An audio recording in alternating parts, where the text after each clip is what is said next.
want to thank all the entities that contributed to this fantastic event. So first of all, International Chess Federation, FIDE, the Canadian Chess Federation, Ontario Chess Association, and of course, All4chess Chess Club. We are all here today. Well, my today's lecture is about the first women's world champion, Vera Menchik. Some ladies from my women's club already heard this.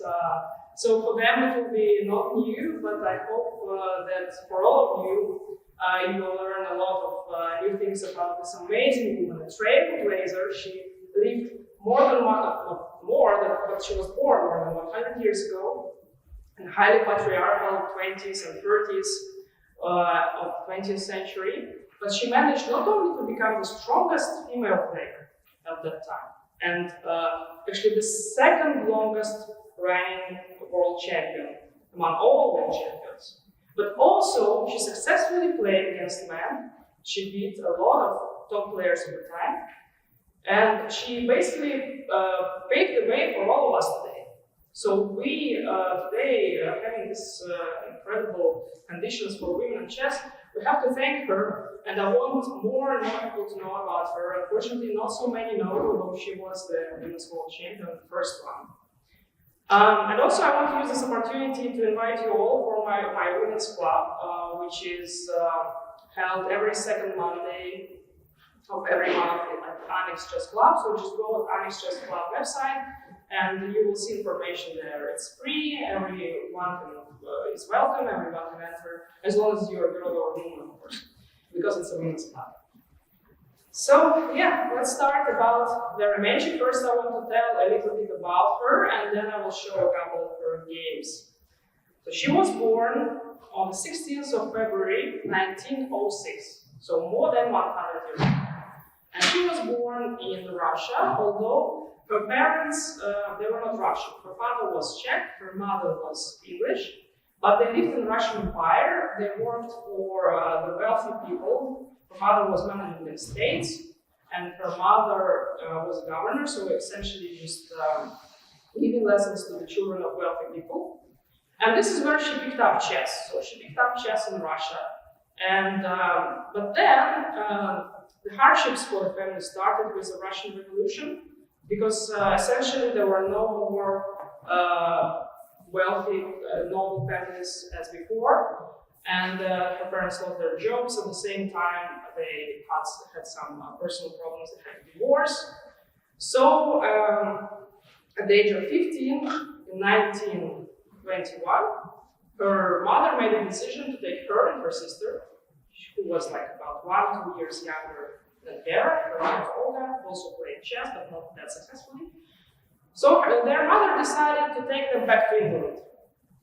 So at the age of 15, Vera Menchik comes to England, to Hastings. This was a lucky coincidence, because Hastings at the time was one of the most famous chess cities in the world. They had a club which hosted annual chess congresses, tournaments. They were called congresses at the time.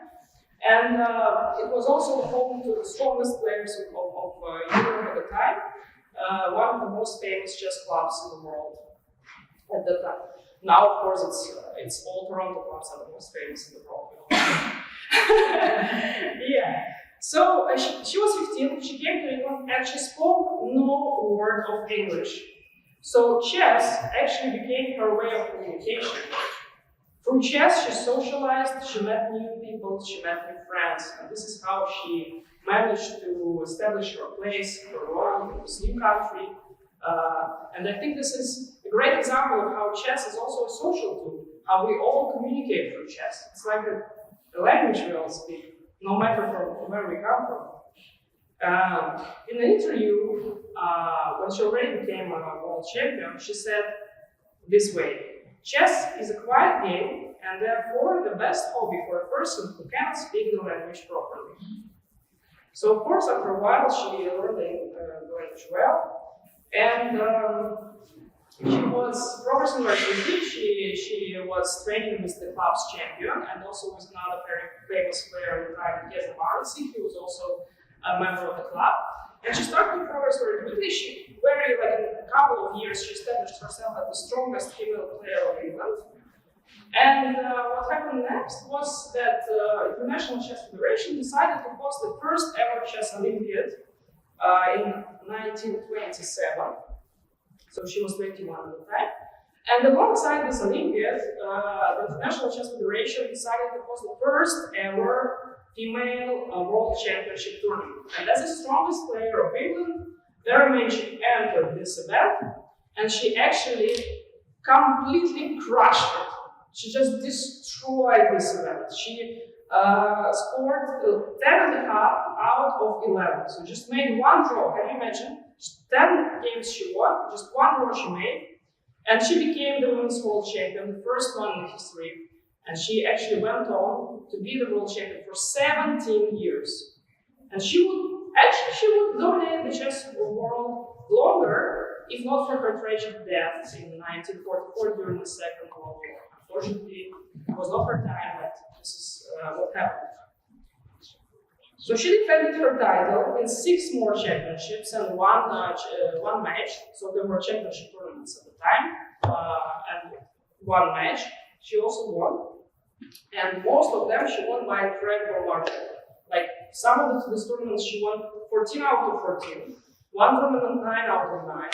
And just to give you some understanding of her dominance, is that out of 99 games that she played altogether in all this Women's World Championship throughout the years, she scored 91.5 points out of 99 games. Can you imagine? This is absolutely crazy. And over 12 years that she played in these championships, she lost only 3 games. So naturally, she was dominating the women's chess so much that it was just only natural that she started to play with men. And she started to participate in the strongest tournaments, closed invitational tournaments of the time with men. And one of these tournaments was her first actually super tournament was 1929 Carlsbad tournament. And again, comparing to today's time, these tournaments at that time they were very long and very huge. 22 players participated in this Carlsbad tournament. 22 players, and they all played all. So it was a round-robin event. So imagine they played for 21 days, and also some free days there. So for whole months they played. And it was the strongest tournament since the World War I. Basically, all the strongest players at the time participated, except for the world champion and Lasker was not playing. But all the others, I will just give you the names so you can imagine: Capablanca, Rubinstein, Koive, Mincovic, Vagaryubov, Tartakova, Marshall. Maybe some of these names you know from the openings, because like Mincovic or Marshall, you know, there are openings named after them that are still very popular. So it was the first super tournament like this formation. And you know, in the chess world at the time, maybe still, there were a lot of big mouses. So some people started mocking her. Because nobody from this man in this tournament, they thought she would they were like not sure that she would finish last. And for them, the question was only how many points would she make? Would she make 1 point, maybe 2, like out of 21 games? So they were mocking her. For example, one famous journalist who should have known better, of course, Hans Knoll, he said that if she manages to score more than 3 points, he will go on stage as a female ballerina and perform, yeah. So yeah, she scored 3 points. And Hans Knoll didn't go on stage, but he had to apologize to her. He took his words back. So he ate his words, kind of, and he realized that he was not right. But there was even one even more outrageous thing, that there was one player in this tournament whose name was, let me see, because nobody knows this name anymore. Everybody knows Vermenchik, but nobody knows this guy. So he was Albert Becker, yeah.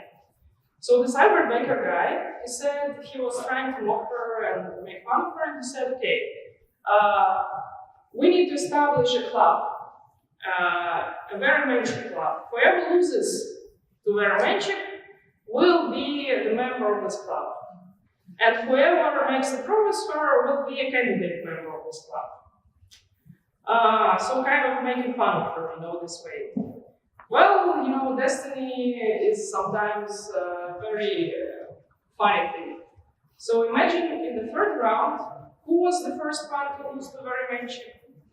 Albert Becker, exactly. So he was the first one to lose the very mention.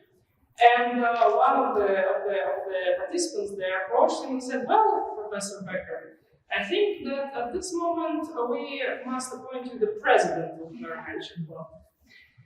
But the name actually got stuck somehow, and indeed the very Mention Club throughout the years, there were many players of top level who entered it because they lost to her, and many candidate members who made draws with her. In 1950, FIDE introduced the Grandmaster title. She was already dead by then, but from these people who she beat, many were Grandmasters. They became Grandmasters in 1950. So let me just give you some names. So she beat Max Euler, the world champion. She beat Mises, Reshevsky, Zemish. She made draws with Floor, Grünfeld, Lilienthal, Maroczy, Najdorf, Rubinstein, Tartakover, Widmer. All these players got the inaugural Grandmaster title from FIDE in 1950. So they were very top players in the world, and she was one of them. She was on par with them, and this is absolutely incredible, given that it was all happening 100 years ago, and when today we see that Judy Polder or Holly Fine or so many other players are playing on the same level as men and beating them, we should all remember that Mary Menchik was actually the first one to pave the way for all of them. And unfortunately, in 1944, she was killed in the Second World War by a German bomb that hit directly the building that they were hiding in, together, actually her home, together with her mother and her sister. So all of them just vanished at this moment. If not for that, I'm pretty sure that she would continue her dominance in the women's chess, and perhaps get even more members to the Mary Menchik Club from men. So yeah, but this is what happened, unfortunately. Well, one of her admirers were actually Alexander Alekhine, the world champion. He told that she's without a doubt a phenomenon, and her victory over Yates will be historical. So let's start with this victory over Yates. This is the first game that I want to show you today, and there will be another game. So 2 games, because I want to highlight both her strategical genius and her tactical genius, because she was a well-rounded player. She played both tactically and strategically. Yeah, perfect timing. So here she plays white against Frederick Yates, one of the strongest players of the time. They played in Scarborough, but not our Scarborough in England. And the opening is more or less normal. Proceeding at 6.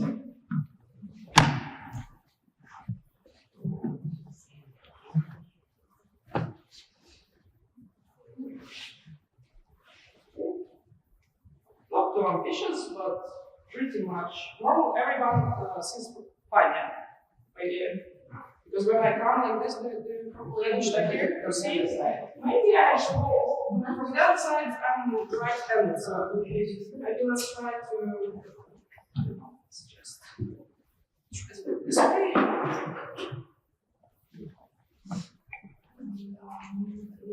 Oh, I hope I won't collapse it.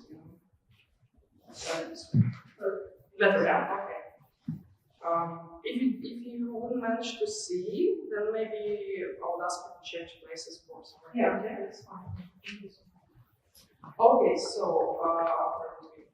stop bishop g7.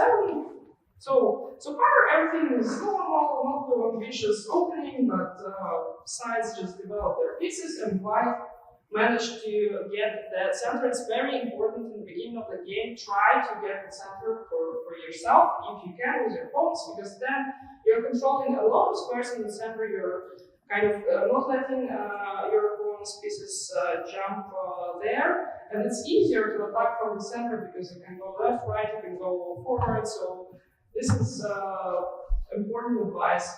But at the time, and still, you know, a lot of openings, they are counting on counter-attacking the center, like this one, for example. So first they allow white to get the center, but then they start counter-attacking it. You will see it in this game too. So far, both sides are developing. Yeah. Okay. And here black starts to counter-attack the center with his own pawns.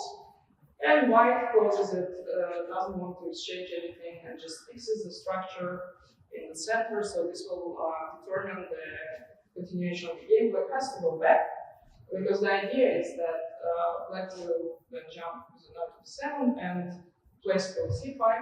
This is a better place than if black went here, then there's essentially nowhere for black knight to go. This is also a very normal maneuver in the patterns in such positions. So I will not tell too much about opening stage, because the main thing that I want to show you in this game will happen a bit later.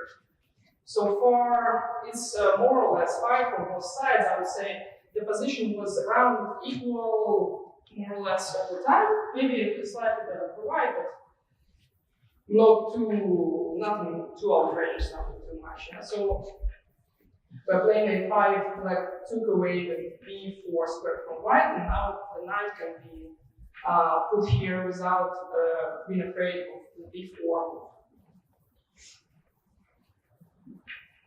So yeah, both sides continue to develop pieces. Black moves this way. Yeah, so developing. And black also plays a4. Just trying to grab some more space on the queen side there. And white wants to fight for this, not just give it to black, but easily and possibly playing b4 at some point. And that would be the main idea, the main, let's say, line that will go for the whole game is this play against this knight, and you will see it further on. So here black plays also knight to h5, opening the path for the pawn, possibly, and wants to also try to attack on this side, because essentially at the moment this side is more or less fixed, yeah. So white plays b4. You know this move, right? So for whoever doesn't know, this is a very special move in chess.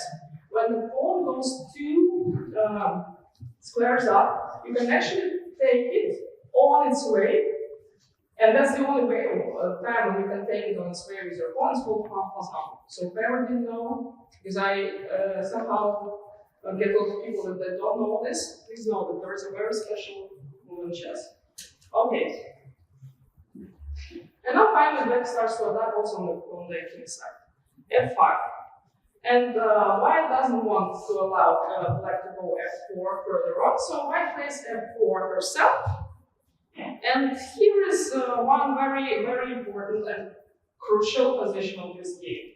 So you can see that there's a lot of pressure here, these pawns, and playing for both sides, it's always very challenging when you have such pressure. Because you have to calculate all the time, what if I take with this pawn? What if I take with this pawn? There are so many ways to capture, there are so many ways to end up in different positions from here.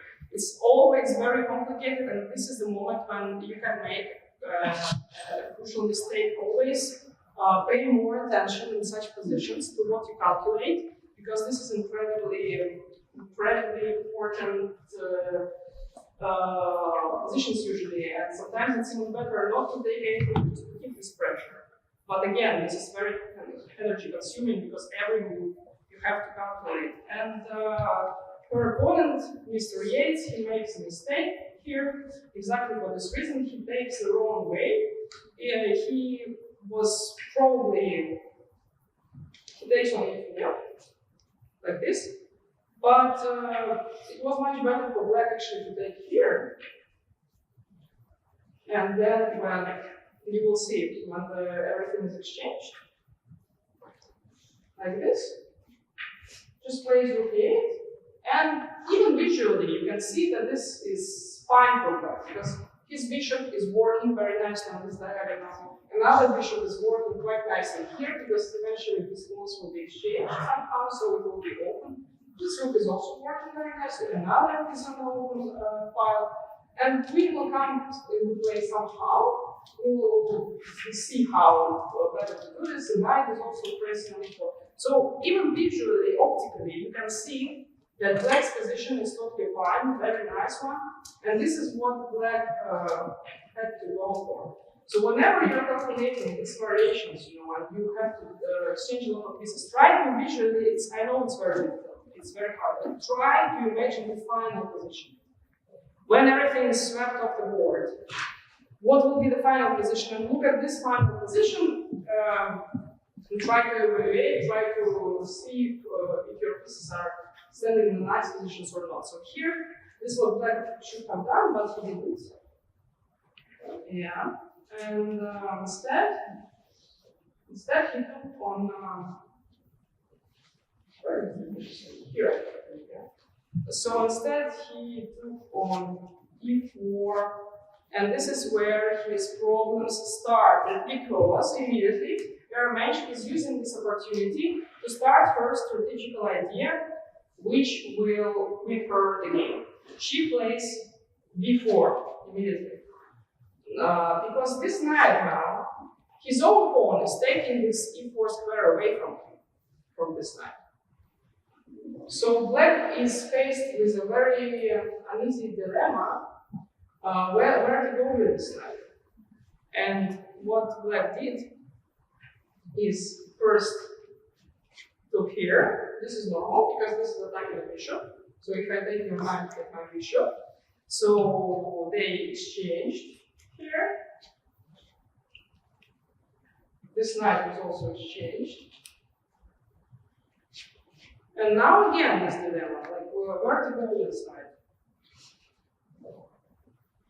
Black played to a4, and essentially, can you imagine? It seems like there is a lot of play in front of him. But actually, this position is already strategically lost for black. He couldn't do anything else anymore in this game. Ermensch converted this fantastically. I will show you how. But the point is that this guy is completely out of the game. It's completely out of the game. It cannot jump anywhere. It's standing there on the ring, and as we know, the knight on the ring is dim. Try not to place your knights on the ring unless you know that the next move, so very soon, you will jump somewhere to the center. So this knight will not have an opportunity to jump to the center anymore because she played simply knight takes e4. And from there, white will just play with an extra piece on the king side and just completely destroy black. So what should have black done? Instead of this, of course, black had to embrace himself and play bishop takes c4, queen takes, and knight goes to d3. Yes, I understand, nobody wants to give this bishop away, very nice bishop, but this was better than what happened in the game. And the point here, also very important point, very tactical one, probably black didn't see, but here, queen h4 is a very tricky move that helps him hold position and start a very aggressive attack. Because suddenly this bishop is attacking very nicely. And if you take this knight here, then we can give a check. At least we have perpetual, but we can also take this bishop here, because everything is starting to attack really, really aggressively, and that would mean that white will have problems. But obviously, black can see it, and this is also another point. When you present your opponent with difficult choices, then it's more, it's easier for him to make mistakes. So this is what happened in this case.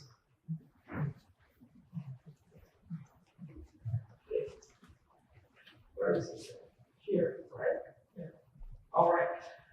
So black played knight a4, and this was already basically more or less the end of it. Just look at how amazingly, very much, she placed this position around this black knight on the a4. She determined that this is the worst piece in the black's position. It cannot jump anywhere. It is essentially out of the game. And she moves all her play to the king side, where she basically has an extra piece.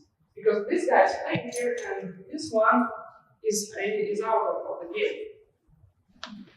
So let's just play through it and see how it all went. So she starts to exchange the other pieces, because what she wants to achieve is that this black knight stays, possibly everything else is exchanged, and then she just has her good piece against the bad piece. Goes here. Knight goes to g3. Also wants to take this one.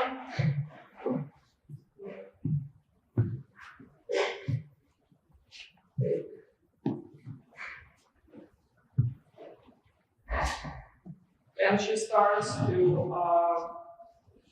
bring this bishop into play too. All this time, this knight is not moving anywhere. Just always keep this in mind. It's just not moving anywhere. So basically, just look at this. I mean, this bishop is like an extra piece, because this knight is not playing, and white can't even start it. So that's what she's doing. She plays bishop h5, attacking the rook. So the rook has to go here. She exchanges more pieces, because actually in this position, the more pieces she exchanges, the more she highlights that she has better bases on the king side. And the more she highlights this guy out of play completely. So exchanging on e4, rook g1, pressing. So black has to take. Finally, first she gives a check, intermediate check. King goes here, and now she takes on d4 also with a check.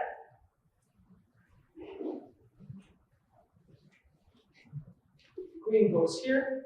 Nothing else black can do. I mean, otherwise he's just getting mated. And finally, so she exchanged everything. And how ironic is that? That at the very end of all these exchanges, what happens is this knight, which was not playing all this time, was completely out of the game, finally also falls because she plays bishop e8. This is a discovered check. The rook from g1 starts to attack the king, so black has to move the king, and the next move she takes this unfortunate knight on a4. Finally, not only mentally we would have an extra piece on the king's side, but also materially, because this knight finally falls. What black played here was just, I believe, king went to h8, and then she took on a4, and of course easily converted an extra piece. On her level, there is no question that she would convert it. And I think this game is a fantastic example of purely strategical play, when she forced her opponent to put this knight on the ring, and immediately after that the game was over. She played all rounded. She immediately moved all of the play on the king's side, started to attack, and this knight was not anymore doing anything, so it was not helping in any way. And the second game that I want to show you is the tactical example. Actually, one of the finest combinations in the history of chess, I would say. One of the nicest, the most beautiful. And it was played against Sonia Graf. Sonia Graf was a German player who was basically the only decent competition in female chess for very much. So they played a world championship match between them. I believe it was in 1939, if I'm not mistaken.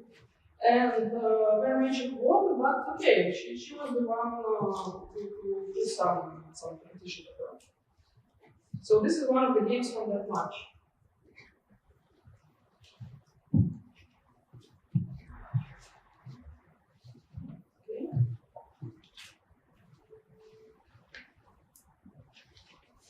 Their main chip is playing white.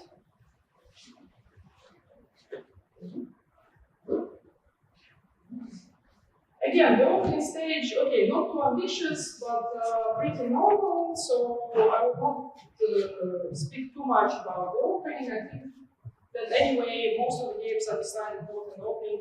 Of course, it's nice to know your openings, but it's also very nice to just know some principles of chess and just basically play with chess. Yeah. So this is something like semi-Slav construction here. Yeah. Not too ambitious for nothing. Both sides basically the white is playing quite logically, developing the pieces, taking the center. Black is also developing normally, so far everything seems to go in quite fine way for both sides. And here white starts to fight for the center more, putting more pressure on d5, and black takes here. Again, this is more or less normal because after that, black will want to undermine white's center with c5 or e5 with one of these moves. Actually, already here, black will play c5. That would probably be the best continuation, and some more, I guess, smaller players, top players who are now much more aggressive, much more calculative. They would probably already play c5 here. But at the time, chess was, in some ways a bit slower. So first, black took here, put another knight on 6. Of course, white doesn't want to give her bishop. She likes her bishops. The position is quite open, semi-open position, and in such positions, it's nice to give her bishops. So she doesn't want to exchange it for a knight. She goes back here, and here is where it starts to undermine white center with c5. Yeah, white just takes here. It's difficult to say why black didn't want to exchange the queens. Actually, it was fine for her, but she decided to keep them on the board. Probably she was an aggressive player and thought maybe I could attack somewhere in the future.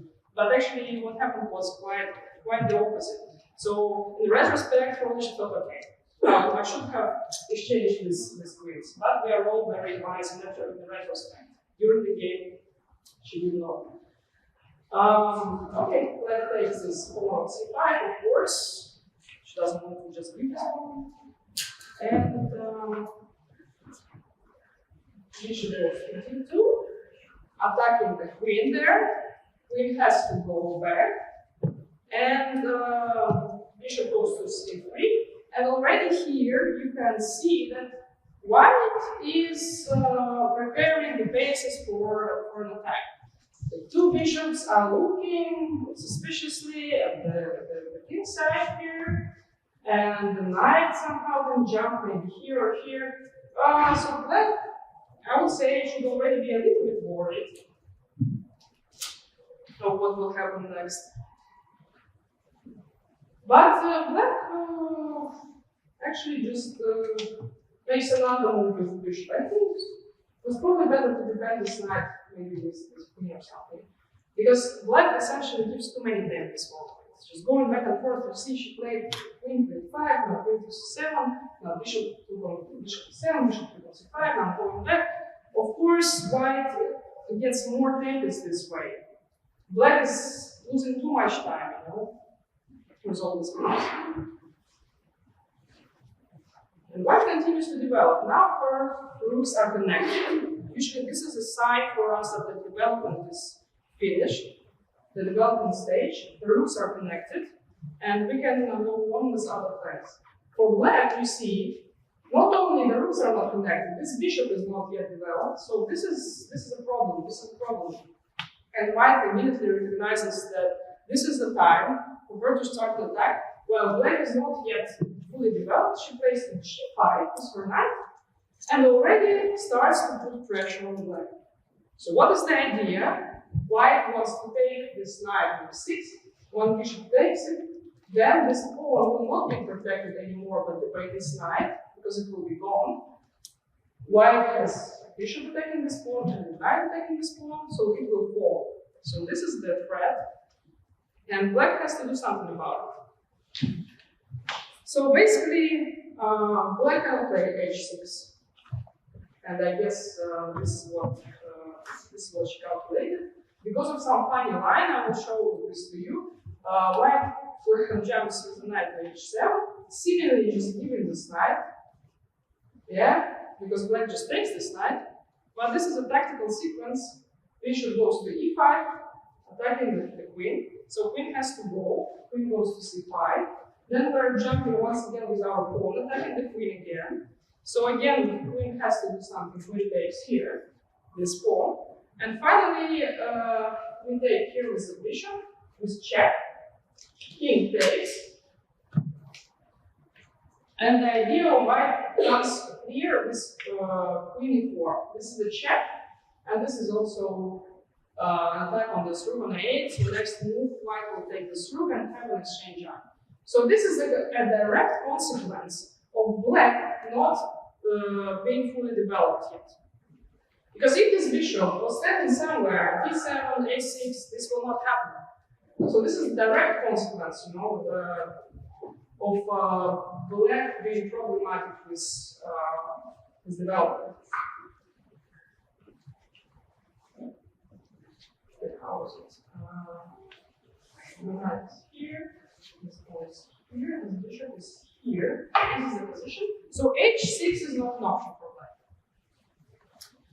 Now black played g6. Seems very logical, seems very fine, you know, defending this h7 pawn.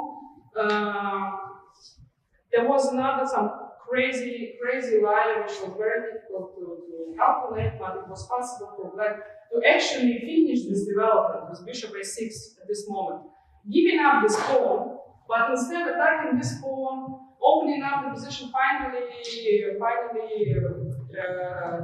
connecting the rooks. I can show you the line that could happen. So black is attacking with c4. As we say, often the best defense is a counterattack. So after b3 here, black will just play bishop to b7. And if now white tries to take, then it's already a different story because this rook is hanging here. You see? So this is what could black do. What black could do, counterattack, but again, it's not easy, you know, you have to be really creative and think, what can I do better than just playing g6? Because when you play g6, your opponent is leading the game. When you instead play such a move as bishop a6, you start to lead your own way. You start to kind of take the initiative from your opponent and regain control of the game. But black just played g6, and 3f3 was the move that black played, attacking this rook. So it's only normal that black played bishop to b7, nothing else to do. Okay, protecting the rook, attacking this queen, and queen goes to h3. Uh-oh, we know this somehow. All these pieces are so concentrated around the black king that something will probably happen soon. So here, black has nothing else to do but play h5. It's the only move, because otherwise, white just eliminate this protector on f6, and the next move, queen takes on h7, and this will be mate. Yeah, the knight has the queen on h7 will be mate. So the only way to play is h5. The only way. And white doesn't rush too much. White brings another rook to play. Always remember that you have other pieces too. We often tend to concentrate on the pieces that already are in the game, that are already attacking, and we try to do something with them. But remember, you have other pieces. The more pieces you bring to the game, the more likely you will succeed in whatever plan you're trying to implement. So rook comes to d1. And here is a crucial position. So what black had to do here is basically this pawn is up for grabs. This move is actually sacrificing this pawn c4, and black should have taken this pawn. Not because it's such a great move, not because it is like calculatively making a draw or anything, but just because black is suffering. Black is under attack. At least let's suffer for a pawn. Let's suffer for something, you know, not just suffer. At least this way, okay, we say, okay, at least I have maybe if if I manage to survive in this position, somehow defend myself, at least I will have this pawn. Maybe I will then convert it win if I manage to defend myself. But without any pawn, without any material benefit for this, that is just suffering for nothing. So that was the best way to play it. We grab this pawn. Instead, black played black to g4. Actually, the idea is clear. What she wants is she opens this bishop and she wants to get rid of this pesky knight on this side. This knight that is so annoying for black. It's just attacking and attacking and attacking.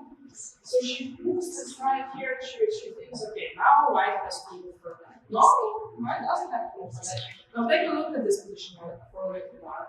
There is an amazing idea that white found. And it's a very beautiful idea that leads the game for white.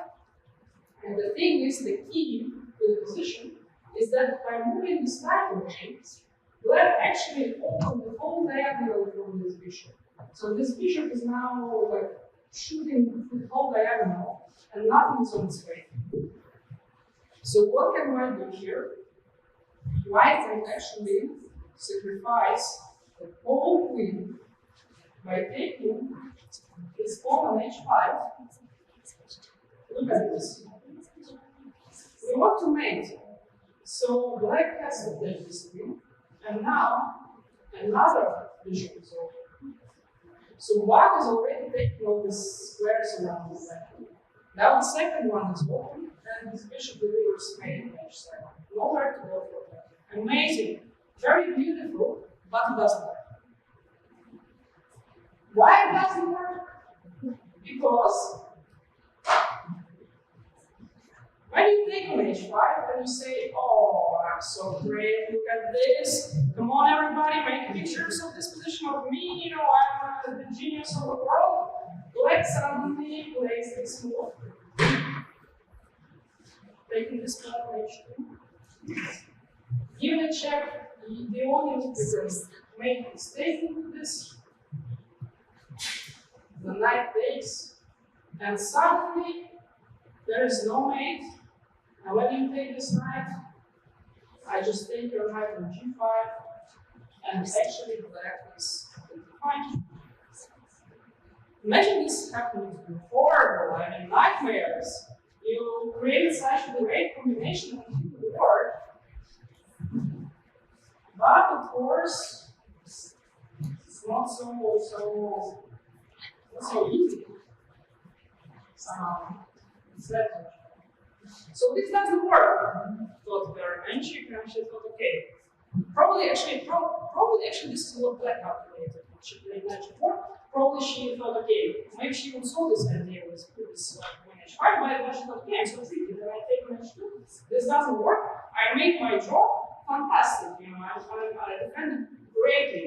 But there is an incredible move here, which just one of the best combinations in the history of chess, I think. So if it doesn't work right away, and why it doesn't work as we determined because of this queen here. This queen is making an error. So we have to do something first with this queen, and then we can finally show our genius and sacrifice the queen. So what Bernheim played is she's playing this amazing move, rook d7.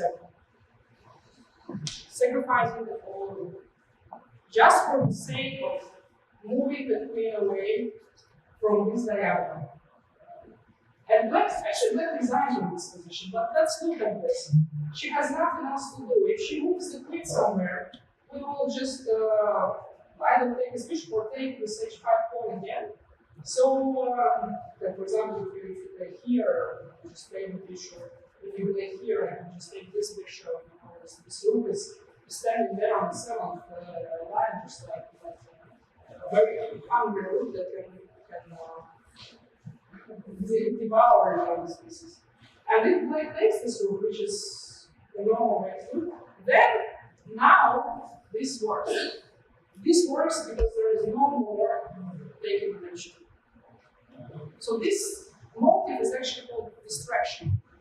So what white did is by sacrificing the rook on the 7, while distracted the queen from its main work, from its main job that it was doing, with translation. Finally now, that place here, there is an amazing way this bishop h7. So white sacrificed queen, and the most valuable pieces in the board, except for the king, of course, is the main board. Although it's very basic, it just goes one step at a time, it's available.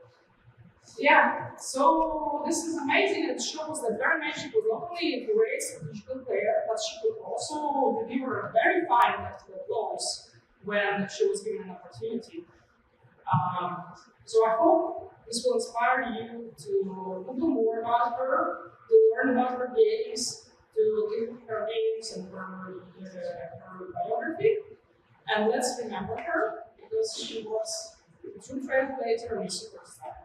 Well, thank you very much for your attention. And in some 5 minutes, I believe, yeah, perfect timing, in some 5 minutes, we can maybe use the bathroom and so on. Sometimes I'll leave the floor to Dana Reznice-Ozola, our woman grandmaster guest from Latvia. She's the deputy managing director of the FIDE management board. And she is a great chess player in the past. She's also active anymore, but I think that today in the record tournament we will see how she's doing this. I'm pretty sure she will get a lot of wins. Yeah, she was also the minister of finance and minister of economics in the country Latvia. So can you imagine a woman who she's also a mother of 4? So that is incredible, and she's our next speaker. So just wait for it. It's about 5 minutes, and she will be here to speak. Thank you. No chess on the board, so you'll get some more after my presentation. But I've made a little story of my own experience, and I hope it's going to be useful for you, because I was trying to put down the things that I've learned from chess and that have helped me in the real life, in other areas where I've been active and working and doing some projects, and also some principles that might be useful for you if you pursue your career in chess. Since you know, as Anna said, I've been a semi-professional chess player for many years. I started when I was 8, and there are so many things that chess can teach us for the real life, and then that you also learn from chess to be used in your sports career, if it happens to be the one. So yes, I am from Latvia. Latvia is a small country, less than 2 million people, but a very nice one. It's part of Europe, so right across the Atlantic Ocean you would find the country. Those who follow the ice hockey game, I think it was 2 days ago when our team lost against yours 6-0. So we are proud of our ice hockey team, but yours is so much better.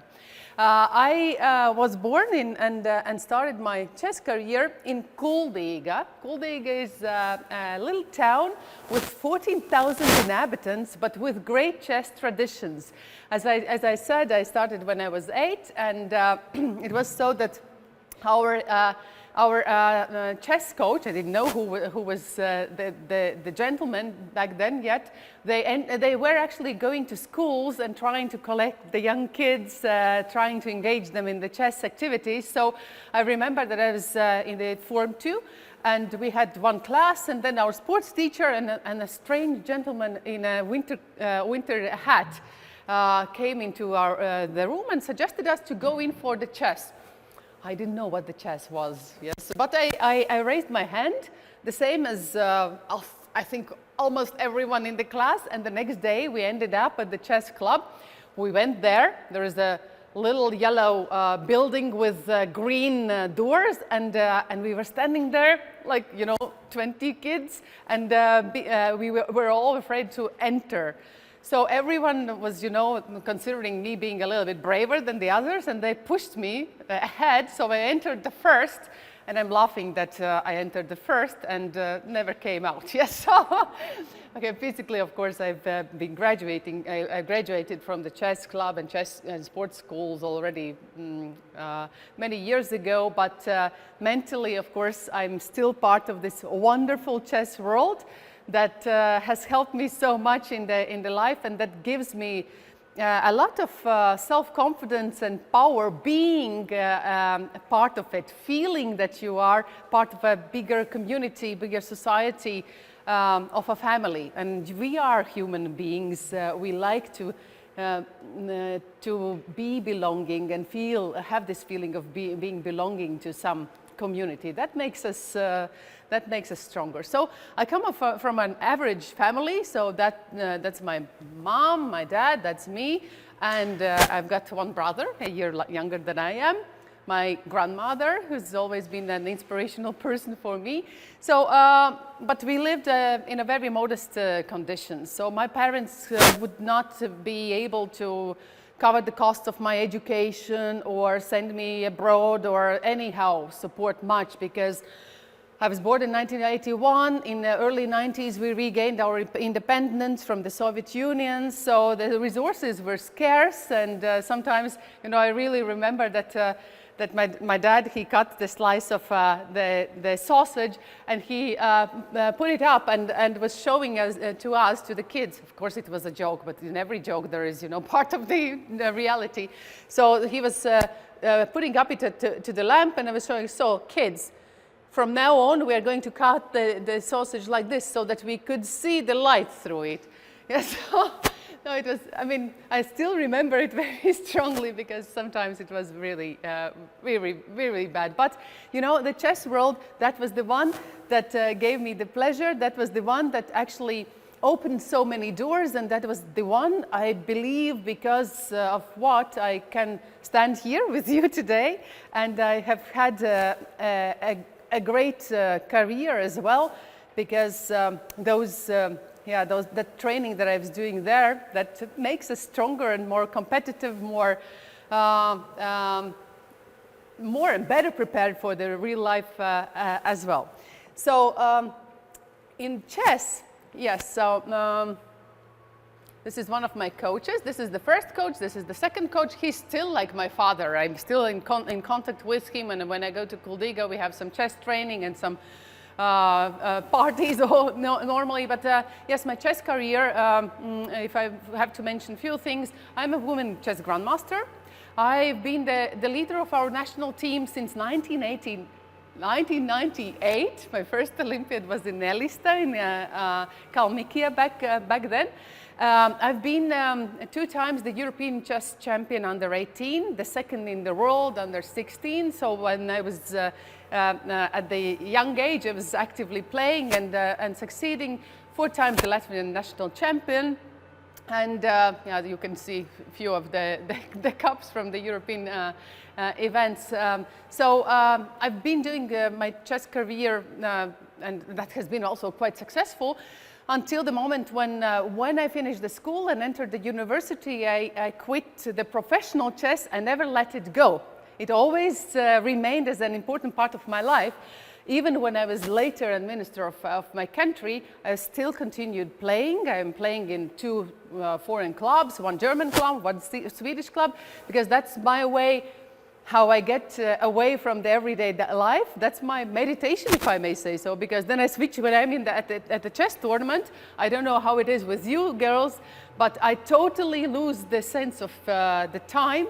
If you would ask the name of my mother, I would think, yes, a little bit longer than usually, because you need to be concentrated fully, so you forget about other things, all the good and also bad and stressful ones. So it's kind of a different world which you enter, and that's very important for me to have this place of rescue still, whatever I do in my life. So about my professional career, yes, now I work for FIDE for 2 years already. Before that, for 10 years, I was active in the Latvian politics. I was the member of the parliament. I was the Minister of Economic Affairs. I was the Minister of Finance.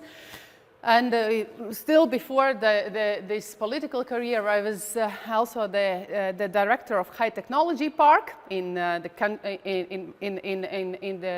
region and the city where I was studying. Also, I remained there to work, and I was engaged in space projects. So this is me hanging there. So Latvia has only one satellite. And that's one of my projects as well. So I've been doing very many different things in my life. And whatever I was doing, as I said, those skills that came from chess helped me a lot. So I'm gonna share a few of those principles and ideas that might be useful for you as well, that you can take into your pocket with you. So do you know what is the name of the chess goddess? We've got the goddess, you know, yes? Kaisa, yes. Did you know? Yeah, we've got our goddess. So this is her picture. Okay, different ones, I mean, but this is one of her pictures. So Kaisa, and I like to say that Kaisa is a very, you know, jealous lady. It is so, and that was also one of the reasons why I quit professional chess, and I decided that, okay, I'll play chess as long as I can, but I would not call myself professional, because I thought that, okay, first of all, I couldn't afford myself to become a professional back then. As I told you, my family was not able to cover the cost of the training that I already needed at that level. If I wanted to go further, you need to go to the tournaments, you need to train full time. It costs something, yes. So, but I also thought that I'm so much interested in many other things, yes, that, oh, it's hardly that I could become the world chess champion, yes, and for me, being a true professional, for me it was anything less than the world chess champion was not enough, yes. So because I know that you need to devote 100% of yourself, if you become a professional chess player, to climb the Olympus, yes. That's the tough thing. But on the other hand, because otherwise she will penalize you. Yes, I've been suffering myself so often. Yeah, I go to some tournaments and not prepared very well, and then I blunder something, you know, a queen or something. And how can I play? I mean, you're a grandmaster. How can you make these moves? But then I understand. Okay, yes, it's Kaisa who is reminding about herself. Yes, but the good thing is that it works also in the opposite way. I really believe that you can earn the luck. So if you have done everything that is in your forces and try to prepare, then you will have deserved her help, or the help from the above, or whatever, call it a luck. You will be in the right place in the right time. You'll meet the right people when you need it, and the same works in chess. You will just be lucky in the very unexpected moments. Yes, so you can earn the luck, but anyhow, at the very basis of it, it is a lot of work. There's unfortunately no easy way up to the mountain. You can go around it many times, but it will be necessary to make these hard, sometimes very hard steps upwards that will take a lot of effort from you. And you know, many people have asked me in various interviews, so what's more important to become a champion? Is it a talent or a work? So what's your opinion? What's more important? Talent? Both. Both. I also believe that both are needed, because if you have some preconditions, some special skills or abilities, it's worth to look for them actually and try to develop it. But you will have to work a lot to succeed as well. And you would see quite often there are the cases where there is one talented lady or a boy, yes, and one who works hard. And if the talented one becomes lazy, you would see that in a while the ones who work hard would overcome those talented ones. Yes, chess is a great game, and that has also helped me in politics and in the other areas, that teaches you to first respect your opponent. Yes, what do we do in the beginning of the game? What do we do in the beginning? We shake hands, right? After the game, what do we do after the game? We shake hands, even if we have lost and our heart is broken and we sometimes feel that's not fair that I lost, yes? we have to overcome us, and we have to greet the opponent who did a good job. Yes. So that's sometimes difficult, but we've been doing already it so many times that we also learn that in the real life, I mean, if a person is your opponent, and quite often there would be the cases that even the nicest persons might become your opponents. Yes, in politics, that's one area of the life where you would have a permanent competition with the others if you choose this career path. You learn how to respect your opponent. But you also learn that you are not the only one in the game. This is also very important to remember while you are playing chess and while you are also doing many other things. So you can have your best intentions, you can have your smartest plans, but if you would think about the game only from your perspective, you would lose it. If you would forget that your opponent also wants to do something and has got some plans and some ideas you should count with, I mean, it would be a failure. So chess is a nice game that you always remember that there is an opponent out there. Yes. So my coach, since the childhood, they were teaching me, you shouldn't be concentrating on your opponents. You should be concentrating on the position and try to calculate and make the best moves possible. You should play with and against the pieces. I never learned that. And I think that actually I did the right thing. I always played against the opponent. First, because for me personally, it's important to have this sense of having the opponent. Chess is actually a very strong interaction of two human beings. You sit against each other, and sometimes you spend several hours against sitting and playing against the person. So you feel him or her even if you don't want to. Yes, you cannot distance yourself from the opponent. But also I think for me, this emotional part and this psychological fight has always been a very vital and probably the most exciting part of chess. And why not? I mean, if it's something that attracts you to the game, that you can try to guess what kind of personality your opponent is and use it for your own sake, I think it's the smart way to do. Even when I prepare for the opponents, I normally, before learning the special variations, special opening that I'll be playing today, c4 or knight f3 or more dynamic one e4, I still have a look what kind of games the opponent likes. So I flip through all the database of the games that I have and quickly, and then I see the picture. Is he or she more active or a cautious player, aggressive or very good in defense? So depending on that, I would choose the opening as well. Yes, so never going there where the opponent feels him or herself very well, trying to avoid that and play the game that would more suit me. So it is about knowing your opponent. Yes, there's a saying, know your friends, but even better, know your enemies. Yes, you should know all the weaknesses and the strong spots as well if you need to fight. Preparation is very important. So I already said that you need to prepare for the game. That's also part of deserving the luck, yes.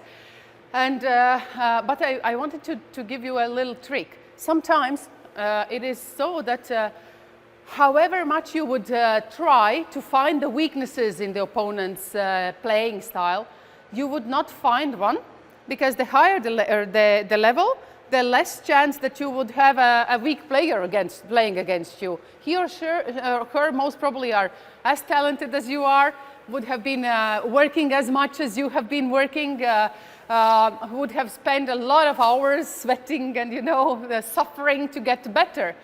Yes, so sometimes for me it was also the case that whatever I try to do, I cannot find the weaknesses or weak spots in the opponent's game. So then I do the reverse thing. I think of the fact that, of course, he or she would also analyze my games and try to find my weak spots. So the best preparation then is to not look for the Achilles heel. You know what's the Achilles heel, yes? Of the opponent or the weakest spot. But try to get rid of yours and prepare a Trojan horse. Do you know what is the Trojan horse? If not, then check it out afterwards. These stories are useful to know. Yes, so I get to my weaknesses, I get rid of them, I prepare something, and then I sit and wait for her to come. Yes, and normally they come. Yes, they come for your weak spots. And if you have prepared something special, you are much better prepared. So, to be strong, or your strength, it's quite often not about you having a million strong sides, but it is about you being able to see, to acknowledge your weaknesses and get rid of them. You're as strong as your weakest spot is. Strategy and tactics. My coach, again, always taught me, you have to play safe, you know, so that at every moment you have the draw in your pocket. Yes, this works if you play against the approximately, more or less approximately equal opponents. But then I learned that if you play against somebody who is much more stronger than you are, no, this would be the way how you would just lose. To play safe, you know, you would just be overplayed by the maturity of the opponent. So then you have to do the opposite. Then it's worth actually to play a little bit more extraordinary, to take more risks, to destroy the balance. And then you will have a better chance as well. Sometimes, for example, if you also go to some work interviews, yes, so, and you know that probably there are so many candidates, especially if you are young, right after the school, many others would have the better CVs, huge experiences, so how can you compete if you just give your document and you see, there's one line and here's 5 lines, yes, of experience.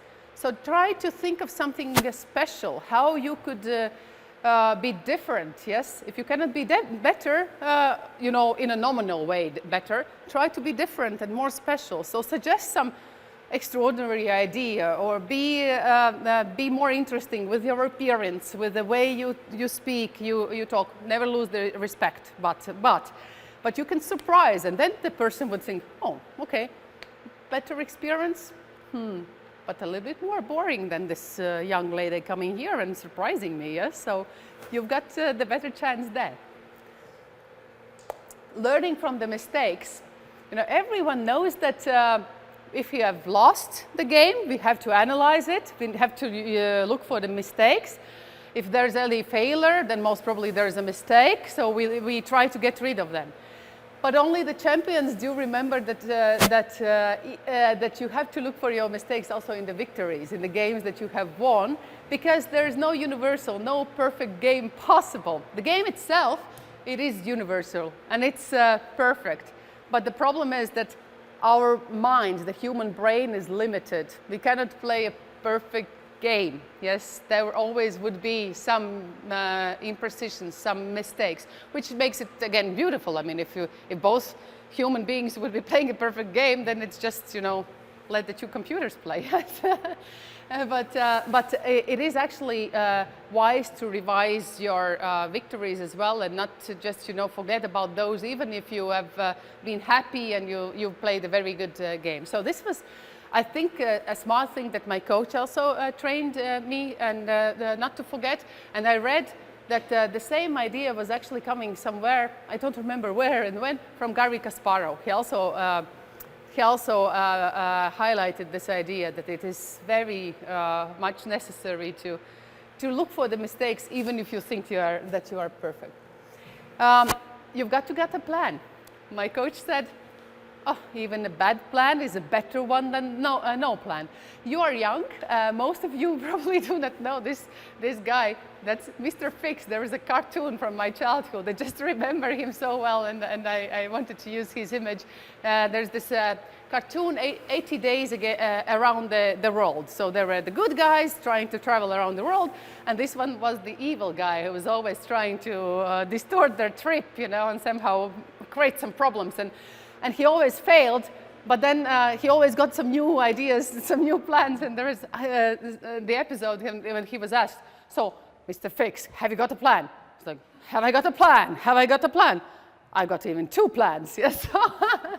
So he's always got a plan. Because chess is really, if people call it a strategy game, no, that's right. But if you look deeper, actually, it is 99% about tactics. You first need to define the plan, the goal, where you want to go.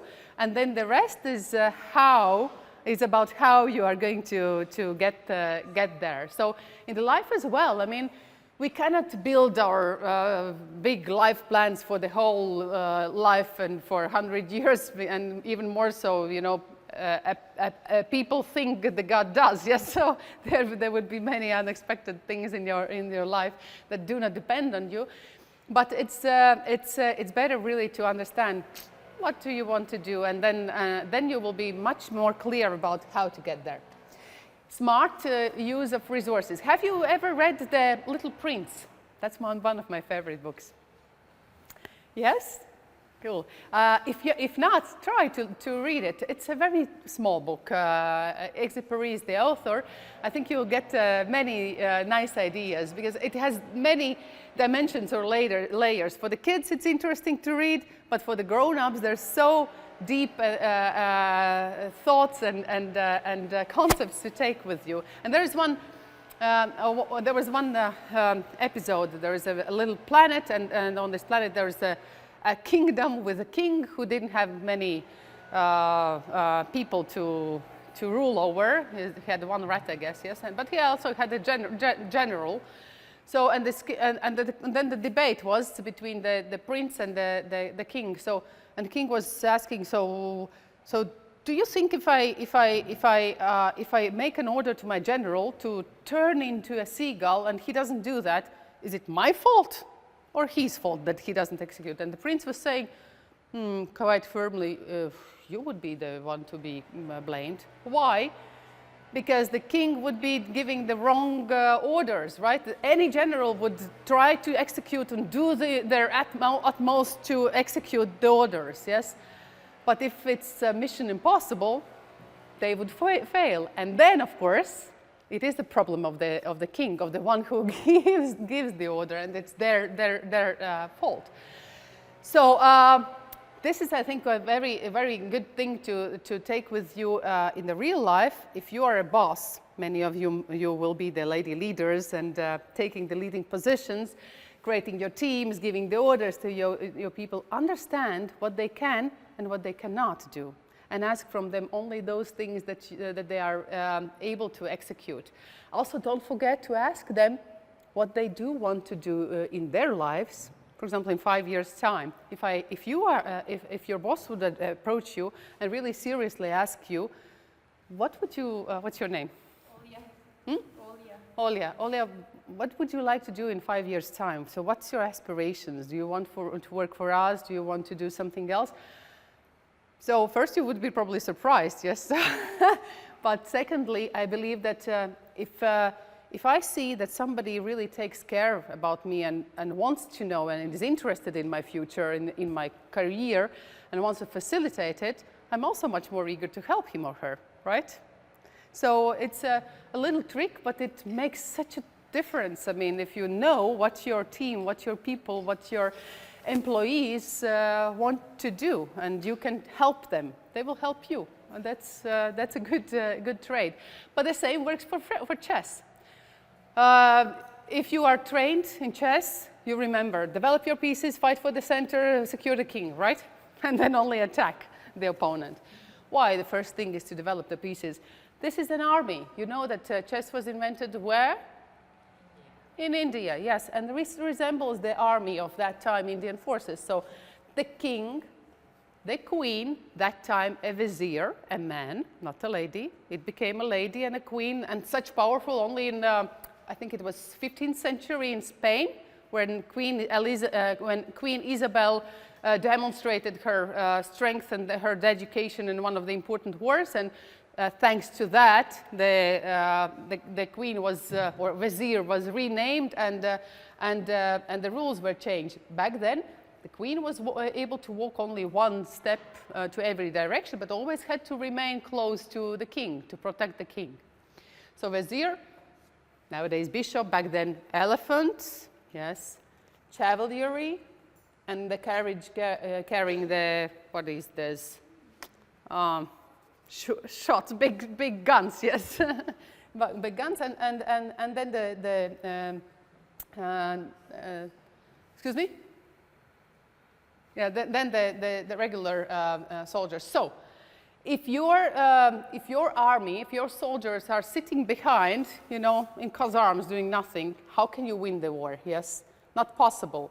So what you have to do, you have to put them and locate them in the best possible places so that they work to all the directions as good as possible, and then they can help you. Yes, I think it was Paul Morphy who also said, help your pieces so that they can help you. Yes, develop them, put them into the best positions, and then they will be ready to serve you. So never put the bishop, for example, here. It's a strange, no, here, yes, and close the way of the bishop. I called such bishop like the bishop has the hat put on his eyes. He cannot see anything. If he cannot see anything, he cannot help you in your game, yes? If the bishop is playing here, it needs to see as far as possible. Then, even from the very hidden position, it would work like a sniper. Shoot far and help you in a very unexpected ways, yes? The same for the knights. If you put it on the side of the board, it's not functional because it controls only half of the squares compared to the position in the center, 8 compared to 4, yes? So if you put the knight on the side, only do it if you want to proceed to a better place, yes? So that's a little chess as well. I promised not to do that. Sorry. Yes, decision-making process. Chess is actually very good in training us to make the decisions. I've been a politician for 10 years. I know so many cases where people are thinking, promising, and quite often never making decisions, yeah, to some project or idea to come through. And then the time flies, and you hear the same ideas, the same project are being presented before every new elections, yes, because decision-making also requires a certain rate of responsibility. The one who takes the decision needs to take also the consequences. And especially in politics, not all the necessary decisions, not all the necessary projects are very popular ones, yes? So, for example, if you are, I've been a Minister of Finance and I introduced a tax reform. Of course, the tax reform was accepted controversially because if everyone would have been happy, that would mean that that is not a true reform. You cannot satisfy all. For example, we introduced the progressive tax rate. That means that the people who have less income pay less taxes. But then again, of course, I got the opposition and many people were angry because the wealthier ones had to pay more. Yes, that's one example. So in chess, you are trained to take the decisions. Every move you make, and normally the game lasts like 20, 30, 40, sometimes 100 and more moves, right? You are trained to take the decision. You calculate, you try to remember what you've learned at home. You try to estimate the position of the future, yes. You try to get rid of the unnecessary variations, so deduction is also trained, and already concentrate on the few best options, yes. And then sometimes you also rely on intuition. We girls sometimes do that, yes, and we're good at that. And then you need to take a move, and you do that because time is also a factor, right? Which is also important, that you cannot stay and think there forever. Yes, what is important, it is, yes, to think fast and think slowly at the same time, and try to, in every position, also see it from the different perspective. I'll come back to it later as well. But not to calculate and look only a few variations that first come to your mind. I don't remember which of the world chess champions said that if you see the best move, don't rush. Look for the second option. And quite often you would see that, giving it a second thought, you get better alternatives. If you want to succeed, you need to be brave and responsible. You need to do things that others have not done in their lives first, because they have not been brave enough or for some other reasons. And when, normally when a person says, if I say, tell to you, you have to be brave, yes? The first thing everyone knows, so what does it mean to be brave? It means that we should not, swim along the stream, yes? And the first reaction is if you're not supposed to swim along the street or go along the stream, you want to go against the stream, yes? This is possible. This is possible. To be different, yes, to get also some attention. But I would say that's not something that I would suggest being done, because normally going against the stream, quite often it is also a destructive process, because you then fight against the people, you then fight against the ideas, you are sometimes destroying some things, and then the question is, okay, you managed, but what next? If this part, the productive part, would be missing, if people would see that, okay, you were very good while fighting against her, yes? But now, when she has lost and you've won, and you said, okay, now I'm the boss here, and they would see, okay, so far so good. But if they would see that you don't have your own ideas what to suggest instead of the previous ones, you would use your credibility that you would never probably be able to restore. So my trick is that don't fight against, don't go against the stream, create your own stream. Because creating your own stream, giving new ideas, suggesting new projects, like, well, we got an idea, okay, Latvia needs to develop the space technologies. Let's build a satellite. So, satellite, Latvia, why? But then, satellite, oh, there's something. Satellite, Latvia, oh, it's kind of cool. And we build a satellite. People just, connected. They supported us, and we've got the satellite, yes? So it's just one example from the real life, but people, when they see the leadership, new ideas, they tend to support and go after you and allocate their resources, time, passion, work, and you would be much more successful. So be brave, but try to find a way how to create your own stream, not fighting against the others so much. So, especially because life is not a sprint, it is a marathon. Yes, and it is so easy to spoil your relationship with the people and lose your credibility. On the other hand, I mean, not on the other hand, it's the same. For example, in politics, many people think that, okay, now I'm the prime minister or I'm the president, that's going to last forever. Nothing lasts forever. And it is so, especially in politics, one day you are here, the other day you are in the opposition or on the street, yes?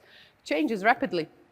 So it is actually so smart to treat people in a kind, respectful way when you are up there, because that gives the chance when you will be here or here, he or she would be much more inclined to help you, to support you, to be kind to you, and probably also reach out their hand in the problematic situations when you would be willing to have their support. Compared to the situation if you have been abusing your superior position, not being nice, not being bossy, who would like to help you when you are here? They would just probably kick you so that you fall even lower if there would be a chance. Fair play.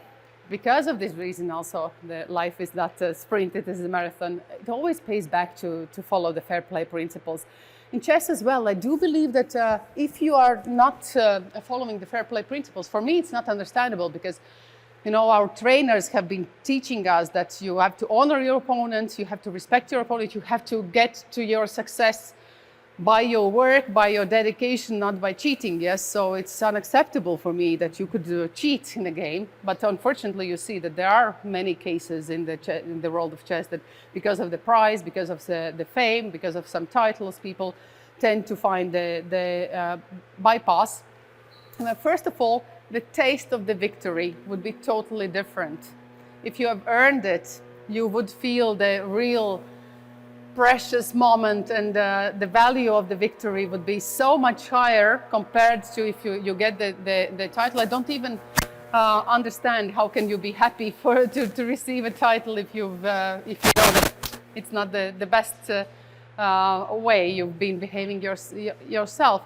But I really also believe in the energy conservation law, that the things that you give to the world, they always come back. If not today, probably you would celebrate the victory today, yes, but later it always comes. There's always the universal principle of balance in the world. So give more, give better to the world, and you'll get back twice as much. So change of perspective, I already told you, it's very important. It's a very important factor when you play a chess game, to be able to look at the position, at the same position from the opponent's side, to get into his or her shoes.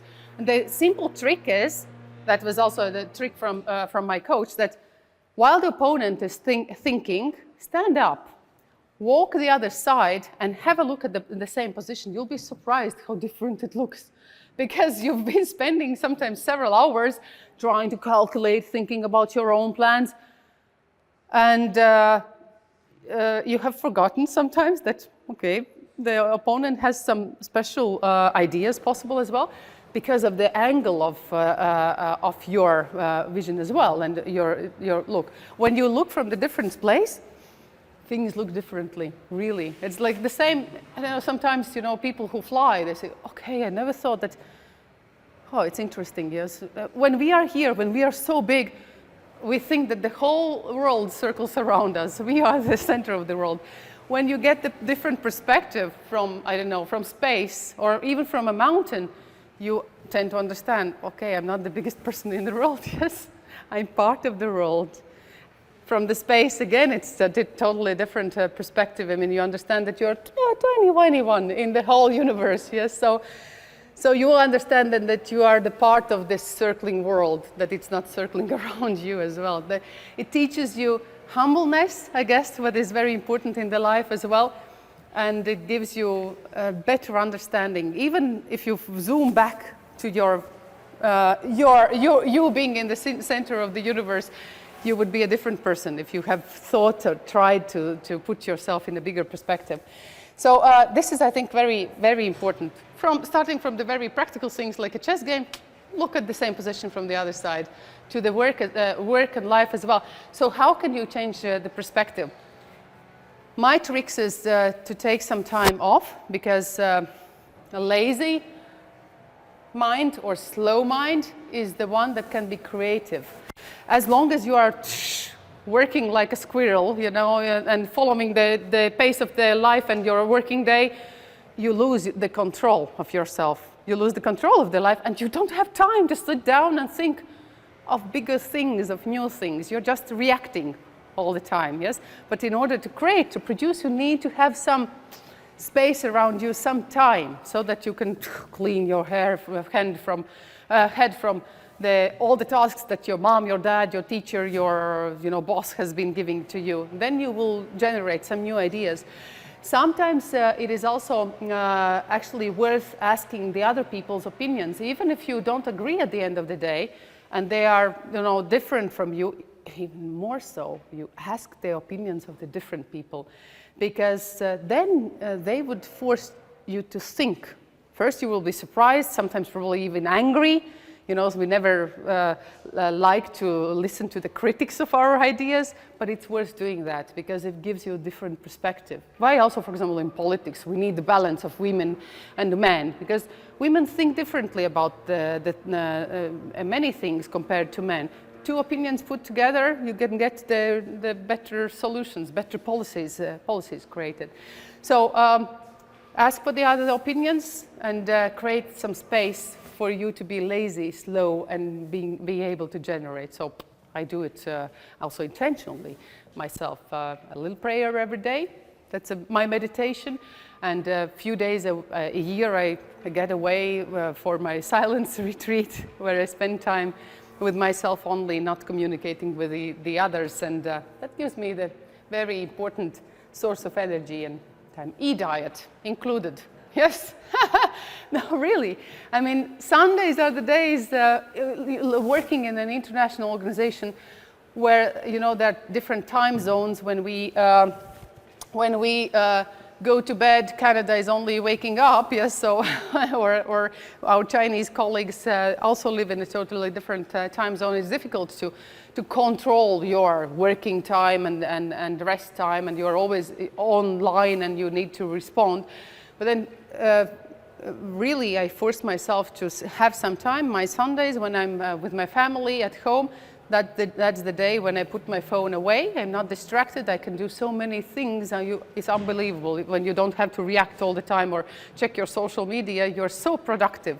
Try it out, yes? Or if you go with your parents to some vacations. So that's also, we have with my family, I've got quite a big family. Twice a year we have our common vacations where we put our phones off. Okay, time to time we need to check it, but it's just that we don't put them on the table when we eat. We don't use it, keep them around when we do some physical activity so that we can spend time with us, ourselves, and clean the minds as well. You need one point of reference. I like to say that you can turn the world around if you would have one stable point that would keep you grounded, yes? Find the one for yourself. I mean, for me, my family is the one. I mean, I've got 4 kids and a husband, yes, but I know that everything else in the life will change, but I will always, and regardless of my titles, of my positions, whatever, yes, I will always have my family there. That's my team, they take a lot of energy and effort, but they give so much as well, That's my strong back. I come to you and I'm so self-confident. I meet with the ministers. I'm so self-confident because I have this feeling and sense of belonging to my family. That gives me the sense of the strong stamina, yes? And other people also feel that, yes? If I have this special energy coming out that, yes, I'm grounded, yes? So you also need to find some, it can be family, it can be, the sense of belonging to the chess community, yes? It can be different things. You need to find your own fuel. Rituals. For me, rituals are the secret tool as well. I told you, the higher you would be there, whatever, chess, politics, business, the most probably it would be that you would encounter very talented, very strong people. So these little things then make the difference. For example, if you play a chess game, the one who would be most motivated, concentrated at this very time, at this very moment to what they have to do, they will have a superiority in the position. So that's why, for example, the mental and emotional readiness is also a very, very important part of every, for example, world championship match. The tension level is so high. You could go into the room and you would have the feeling that you can hang the axe in the air. The air is so heavy because the energy is so strong among those two people fighting for the World Chess Championship title. So the rituals help you to first calm down. For example, when I have to go to a bigger stage, making a speech to a big audience, 3 times breathing through the stomach, it calms down, you get down your heart rate, and you are a little bit better prepared to step on the stage. Less stressed, yes. When I start the game, again, I'm sitting like this. I close my eyes, I close my ears so that I don't see and feel what is around, and I talk to my pieces, to my army. It sounds funny, yes, but for me it's important that I make this connection with my wooden soldiers, yes, and they help me, they listen to me, they support me in this game. If there is a national flag in the playing venue, I always look up at it, and that gives me the sense of, okay, I'm not here alone. I'm not only representing here myself, I represent my country. That makes me somehow also, stronger. So you find yours. Some other silly ones, for example, I don't know, everyone knows that sportsmen, they have their lucky T-shirts or lucky clothes, yes, and sometimes it is so that quite often it's so that they say that, okay, as long as I'm winning with this shirt, I'm not changing it. In my childhood, I was thinking, but I'm winning so often, it would not work. How would we go that the whole week I would need to wear the same shirt? So I reversed my habit. I said, I will change the clothes every day, and if I lose, I'll put it back. I put back the same clothes so that the clothes gets the revenge. So that's something that I still follow. So the clothes needs to get the revenge as well. Yes, the rituals actually help in the family life as well. Many ask me, how can you do everything? You have 4 kids, you have job, you have chess, you have so many things on your mind. So Yes, chess also teaches you that quantity is not the quality, how open it is, so that you spend your time with your kids, you're physically there, but you're not there. You're thinking of your job problems, whatever, yes, and they don't feel you, yes. So the rituals in the family life as well help me to somehow keep the balance, because every kid also needs the sense of the security, yes, and these rituals give those, and the frame give to their life. For example, when they were smaller, whatever we were doing during the daytime, of course, if only we were back home in the same city, yes. So they knew that when they go to bed, they will have their reading. This is Winnie Pooh and his friends. Was the most favorite book. I don't know how many times I've read it to them. So we've been reading to them and we've been singing to them. My husband sings terribly. I mean, I cannot listen to him. But for the kids, that was the most beautiful song in their life, yes, the one that he was singing to them. So we also have other rituals, like for example, Saturday mornings, I'm always making the pancakes. That's one of the Saturday mornings. And the Sunday morning, my husband makes the oatmeal. Yes, so, Saturday, pancakes, Sunday, oatmeal. But this is the first thing when I come back from the trip. They're, okay, so Saturday pancakes, they're looking forward to it. Yes, that gives them these little flags that, okay, everything is fine. Mom is back, pancakes are there. Emotions.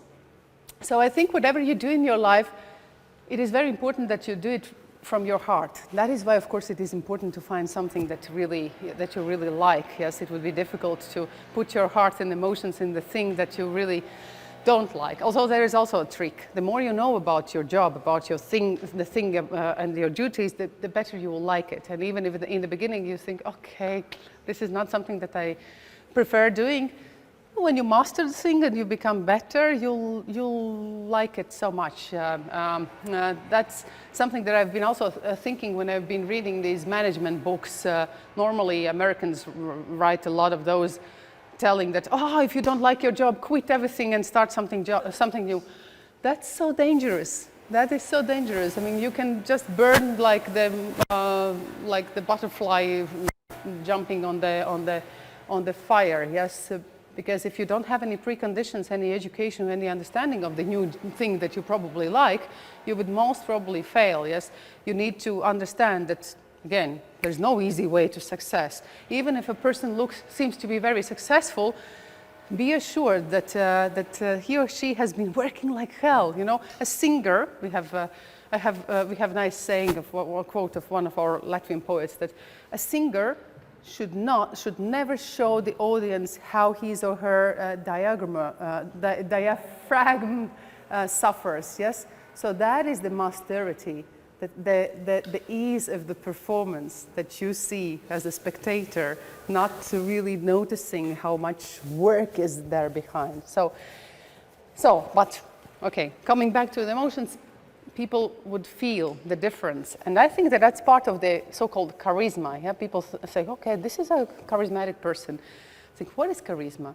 I think the difference is actually that people notice is that he or she actually puts their heart into what they do.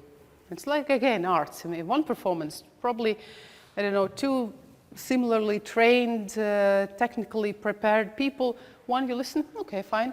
The other one you listen, I want to hear more, yes? Because you resemble and you see and feel that energy that is conveyed to you. That can be done only if somebody devotes, me with the emotions, yes? And him or herself totally. Especially for women, I think it's not an easy world. I mean, if you want to become the leaders, if you want to conquer the crown of the world chess champion, and my dream is really that one day it's going to be the case that a lady will become the world chess champion, yes, not being forced to fight for it differently in a different group, yes. So it is still a men's world, and we need to expand our universe. We need to do more. We need to work with a stronger energy to break the glass ceiling. I sometimes compare us to the supernovas. Supernova, when she burns, she produces so much new energy that the new galaxy is created, yes? But the only thing, ladies, is you need to create the new galaxies, but you shouldn't burn yourself out. That's the difference with the supernovas. You have to take care about yourself. You have to charge, you have to find your stable point of reference. You have to also be brave enough to ask for the help. You know, sometimes it's a problem of the strong women. They think that, okay, I have to do everything myself. Not true. You cannot do everything yourself. Don't be ashamed to ask for the support of your family, of your friends, of your colleagues, of your teammates. You will be better and stronger. Make all your resources work for you. All the pieces should be working for you. You cannot win the game just by the queen running around, yes? She also needs the support of other pieces, yes? Sometimes the pawn is the one that makes the difference. Yes, and you will have to balance your professional life, you know, being in the high positions, taking care of kids, being humble, being bossy, being, you know, whatever roles you can imagine, you will have to do it all. And one thing that I want to remind you is that if ever somebody gives you the choice of either pursuing your career, either following your dreams and going for some hobbies, or either have the family life, sometimes you will have these choices. People would tend to think and say that, oh, if you are a minister, most probably you don't take care of your kids, or you know, various presumptions would be there. It's a fake choice. You should not make the choice. You can have it, and you should have it all. You can have it all. Yes, and it's wrong to follow the path and opinions of the people who say you cannot or you should not, yes. For example, when I was a minister, quite often people were asking me, oh, dear lady, how could you manage it, yes? Most probably your kids suffer, yes?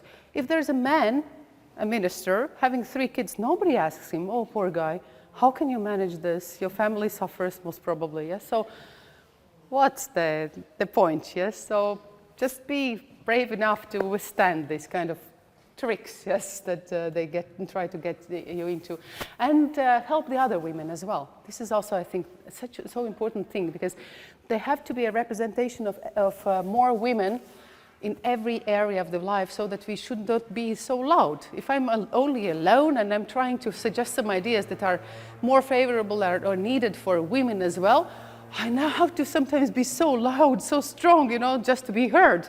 If there are many of us, we don't have to be loud, yes? It's just such a different power then.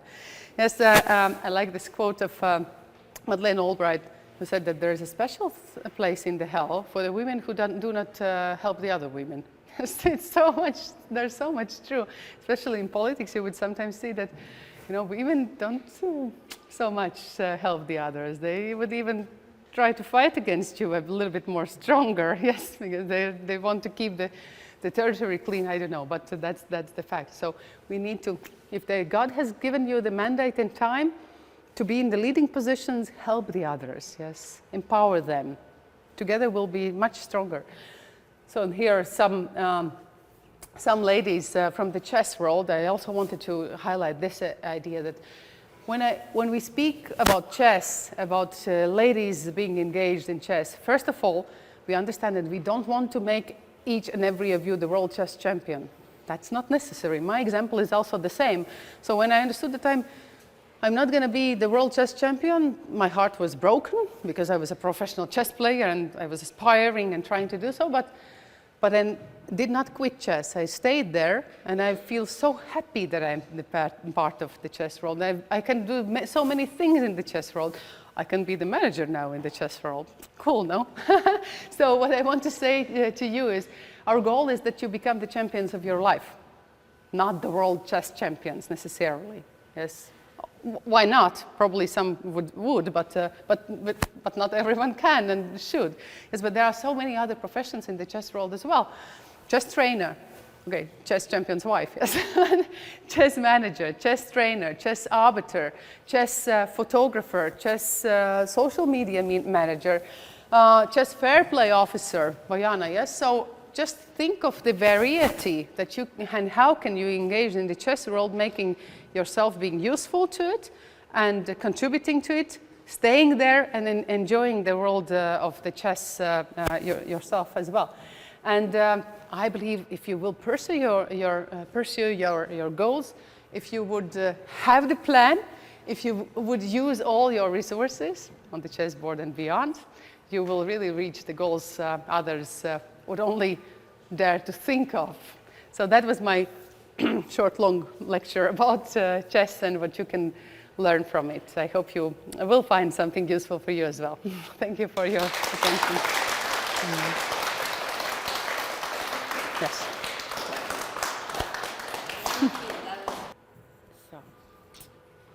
Good morning, everyone, and happy Mother's Day to all wonderful moms today.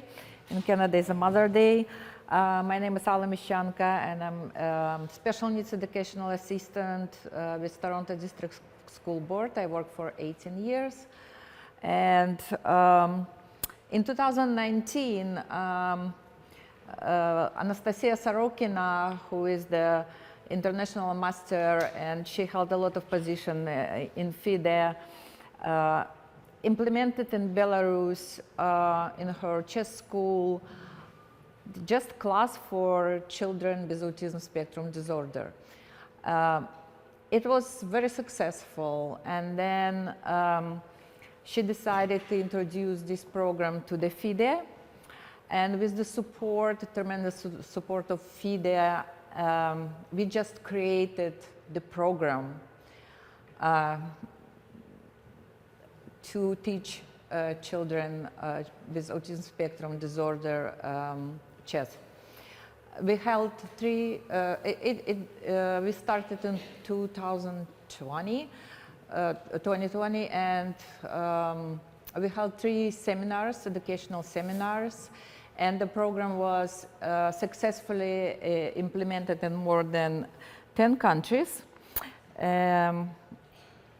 It's Norway, Spain, Gibraltar, South Africa, Turkey, Albania, Morocco, Mongolia, Latvia, and lately Bangladesh, Maldives, Malaysia, and New Zealand.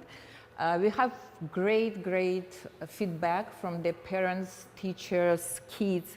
They feel much happier, they develop their social skills, they really enjoy their chess lessons.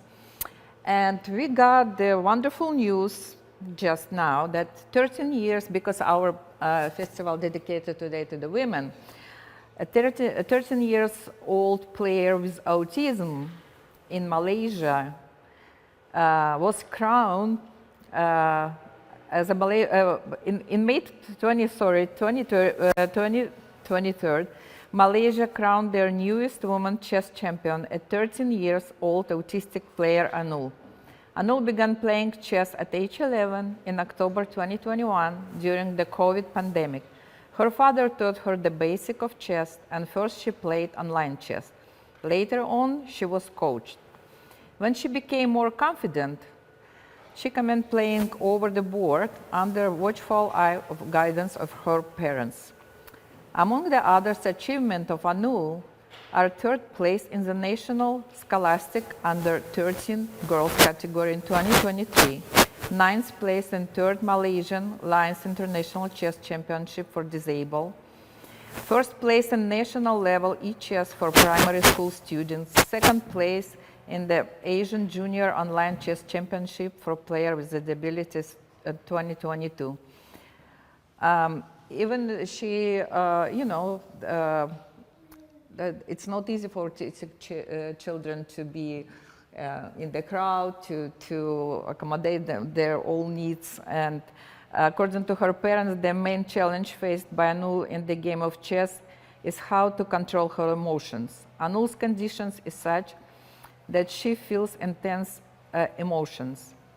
If she wins, her joy is more intense than others. Similarly, when she loses, disappointment is also deep. Still, her autism gives her an ability for pattern recognition and photographic-like memory, he said. And Malaysia is one of the countries where our FIDE Infinite Chess project was implemented. That's the quotes from the people who launched the project in Malaysia. The Infinite Chess project has brought much joy and confidence to 5 students we teach, and much personal satisfaction to the team of teachers and assistants who guide them. As each week progresses, we watch the students grow in chess knowledge and the confidence. Their talent and abilities are different, and the Infinite Chess project bring out their abilities and make them shine. Grateful thanks to FIDE and the Social Commission for this gift. That's very important words for us, and we know that our project is successful.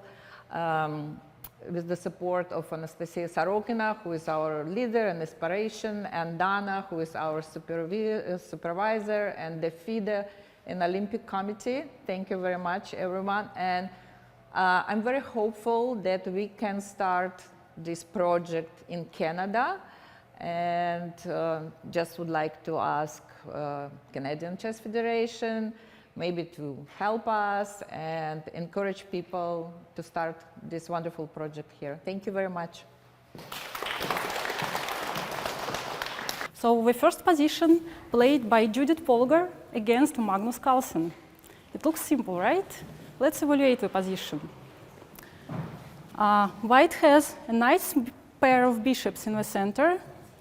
Rook g1 controls the semi-open g file and puts some pressure on g7. Louder? Okay. The battery queen d2 and rook d1 is dominating the d file. King is quite safe behind the pawns and the knight c3. In the opposite, black pieces are passive. Bishop f8 has to protect g7 pawn. Knight h6 is out of play. The battery queen and rook is on the c file, but there are no clear weaknesses in the white's position. So, but at the same time, black's position, we don't see clear weaknesses there.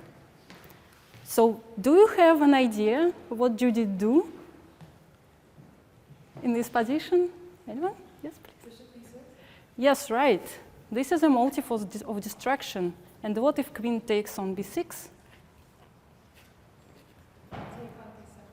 Yes, it's a mate, right? So even Magnus Carlsen can blunder, right? So, yeah, okay. But it's not the only move. And if queen takes on e5, queen d7 is mate again, right? Same. If queen goes there, then queen d7 again mate, and queen b8 is the mate on d7. So Magnus decided to give up a queen by bishop b6. And he just did a couple of moves and resigned. Yep, happens sometimes even with world champions, right? Okay, this is the first position. I'm going to show you the second position, played by Howie Fine. Do you know who is this person? Yes. Of course. Danu once won a game against Howie Fine. Yeah. Okay. Howie Fine played against the French Grandmaster, Marie Siba. I'm going to show you another example of tactical motives. Let me set up this position.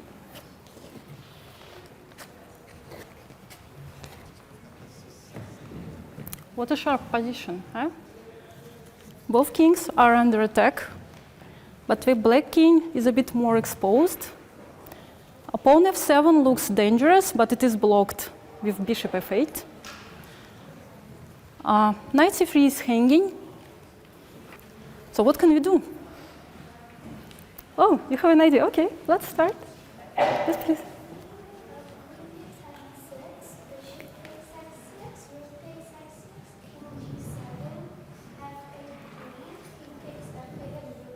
Perfect. Good job.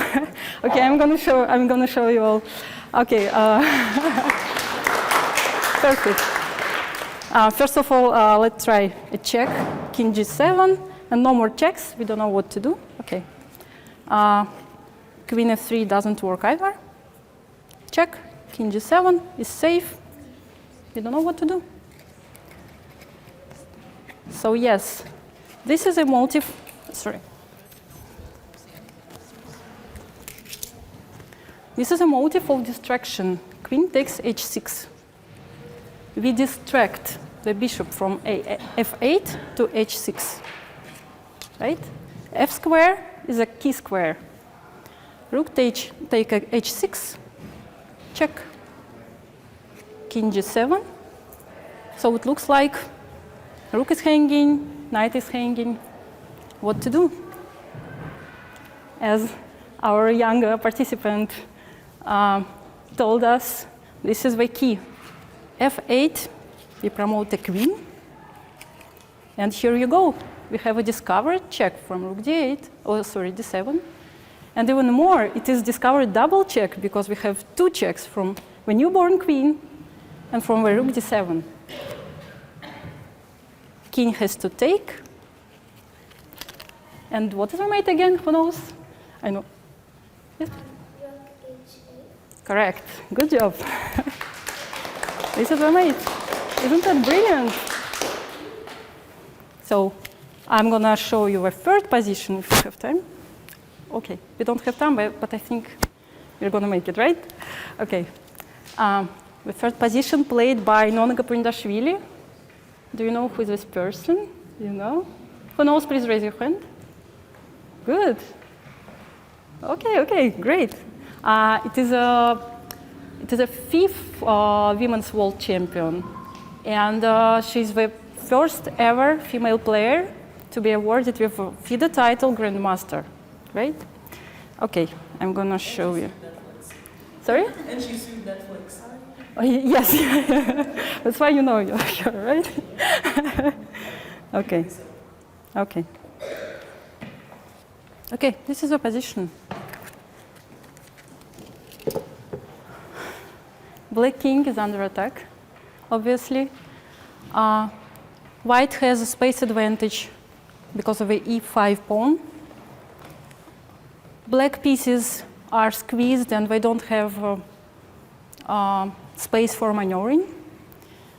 The king is out of, knight is out of play, but bishop b3 is hanging. Who can guess the move? Yes, please. Bishop g7? Yes, right. And what if king takes? King h6, queen h6. Knight.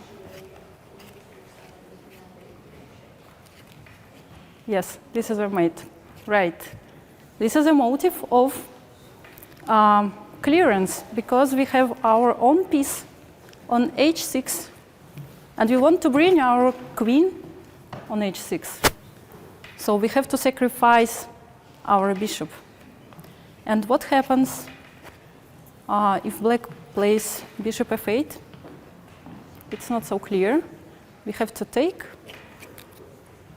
queen f8, rook h7. Lyubov played bishop b5. What is the move here, do you think? It's not a sacrifice. We can just play knight g5, threatening to take on f7. Queen e7, protecting on f7. Who can guess the move?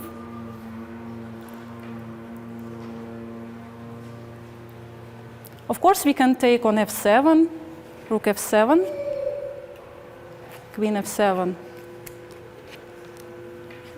knight f7, king f7. But we have a shorter way to win a game, and the position is not so clear. Maybe white even lost their advantage.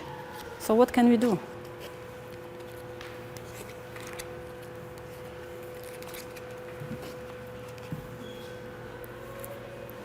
Any idea?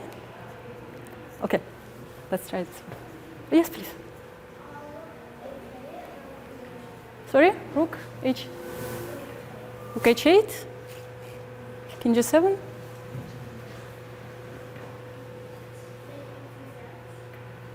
Which one?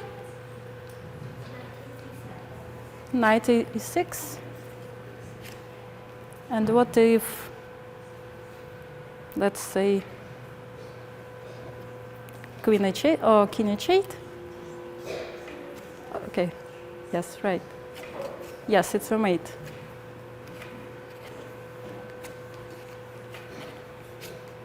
Yes, this is a mate. And you have a good idea. And if queen takes, queen h6, right, yes.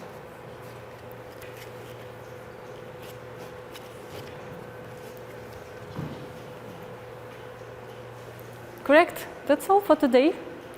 On behalf of Chess Federation of Canada, I would like you to enjoy this day. Thank you for all for joining us. Play chess, win games, and hope you become a champion soon. Thank you. Thank you all.